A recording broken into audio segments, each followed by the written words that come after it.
He had not expected to meet the woman of his dreams, but there she was strolling along in the moonlight beside the cemetery. Carlos quickened his pace until he was level with her, hoping for a glimpse of her face under her veil. Carlos made a few remarks about the beautiful night and the lovely weather, anything to keep her talking. She stopped abruptly and turned to face him. He caught a glimpse of her dark eyes glinting behind the veil. "What is it you want?" she asked. "A date, señorita. Just a date."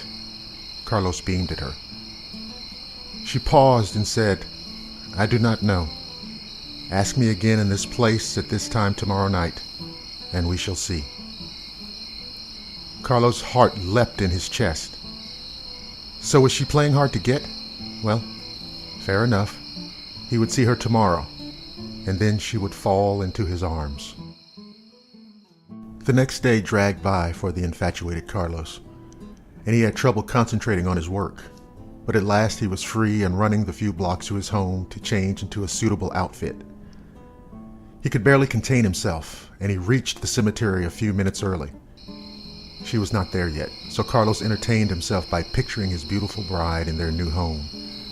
Suddenly, she was there in front of him. The moonlight sparkled off her veil. Carlos was enchanted. They talked for hours, standing in front of the graveyard.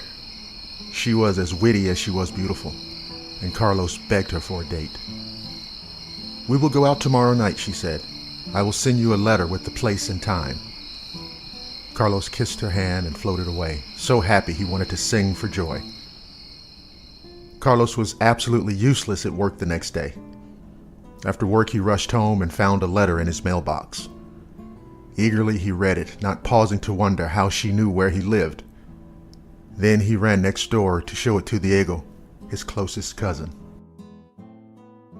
Diego went pale when he read her signature, Rosa Gonzalez. This must be the same Rosa that died in a car crash last year. Diego tried to warn Carlos, but Carlos was already in love.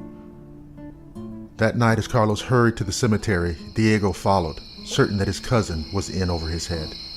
Carlos bounded over to Rosa. "At last we go out," he cried to her. "But first, my love, show me your face." At his words, Rosa pulled aside the veil. Back at the gate, Diego gave a gasp of shock, for she had the desiccated face of a skeleton.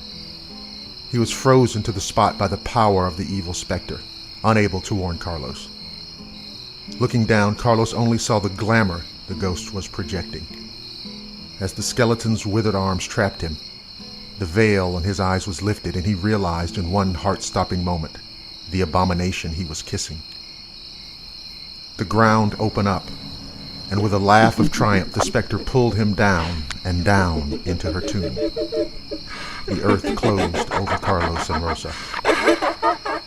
Diego, freed from the ghost's spell, ran into the cemetery, shouting his cousin's name in terror.